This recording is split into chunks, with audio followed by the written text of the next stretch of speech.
What's up mga kakabsat? Welcome back sa panibagong vlog. Ako nga pala si Kuya Mac. Kung bago ka pa lang dito sa channel, huwag kalimutang mag-like, share, at mag-subscribe.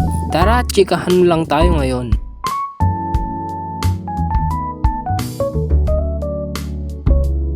So eto na nga ang ating gagawin ngayon, maglinis ng kalawang at magpintura ng bintana.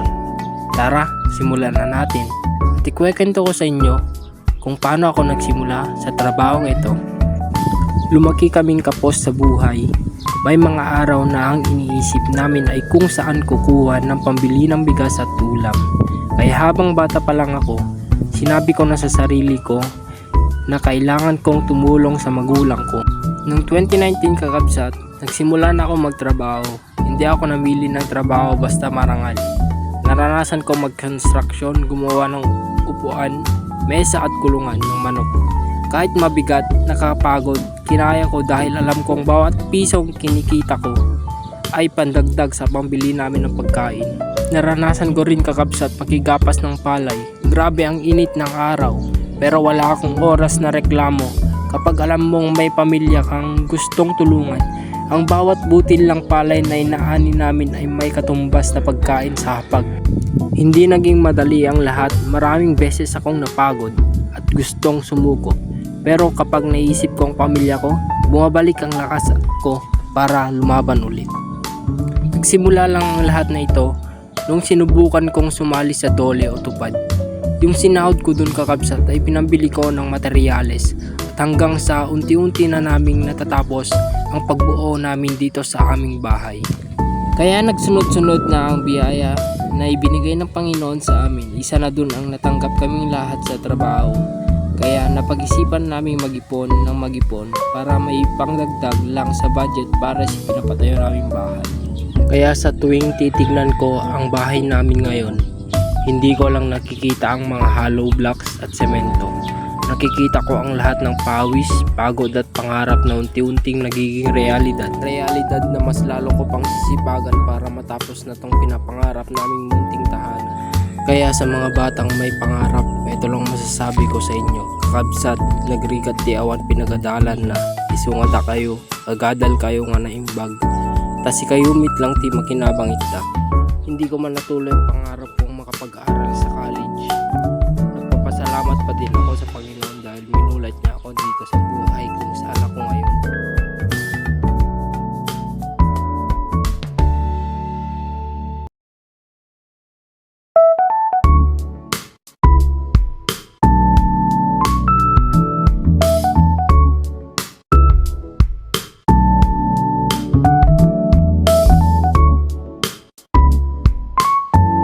Update mga kaabsat, natanggal na natin ang mga kalawang dito sa bintana, kaya tara at isunod naman natin ang kabilang side.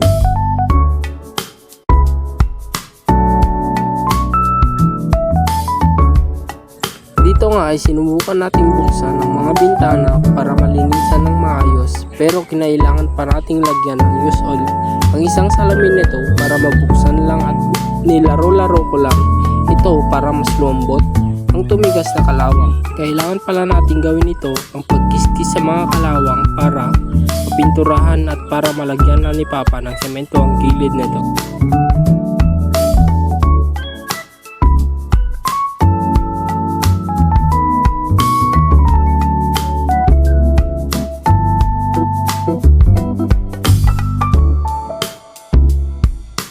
Kaya dali-dali na tayong lumipat sa loob ng bahay para isunod at matapos na ito agad. Nahirapan na nga din tayo magkiskis ng kalawang dyan kakabsat dahil na din tumigas na ito ng sobra. Kaya sa bawat kiskis natin ng kalawang dyan, kamay man na nasusugatan, tuloy pa rin ang laban. Kasi pag di ka lumaban sa hirap ng buhay ngayon, wala kang patutunguhan.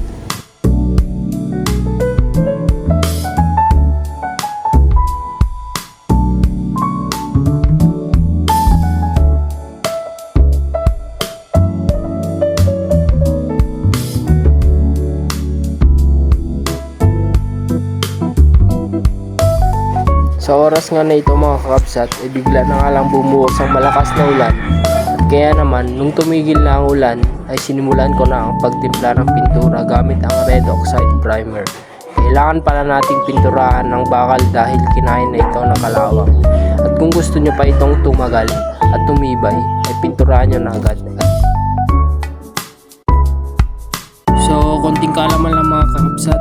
Kapag nagpintura kayo, mahalagang magsuot ng lumang damit na may mahabang manggas, pantalong tela o maong, saradong sapatos, at personal protective equipment o PPE, gaya ng face mask at guantes. Ito ay upang maiwasan ang pagdikit ng pintura sa iyong balat, protektahan ang bagam mula sa masangsang na amoy at chemical, at makaiwas sa aksidenteng pagtalsik ng pintura sa mga sensitibong bahagi ng inyong katawan. Nice!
So malapit na nga tayo matapos dito, kaya sa lahat ng kakabsat ko dyan na may pinagdadaanan ngayon, gusto kong sabihin sa inyo na huwag kayong susuko.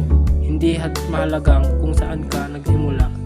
Ang mahalaga, patuloy kang lumalaban, nagsisikap. Darating ang araw na maabot mo ang inyong pangarap. Akong nagpapasalamat sa nakinig ng kwento ko. Kung na-inspire ko kayo, huwag kalimutang i-like, i-share at subscribe ang channel. Kita-kita ulit tayo sa susunod na vlog.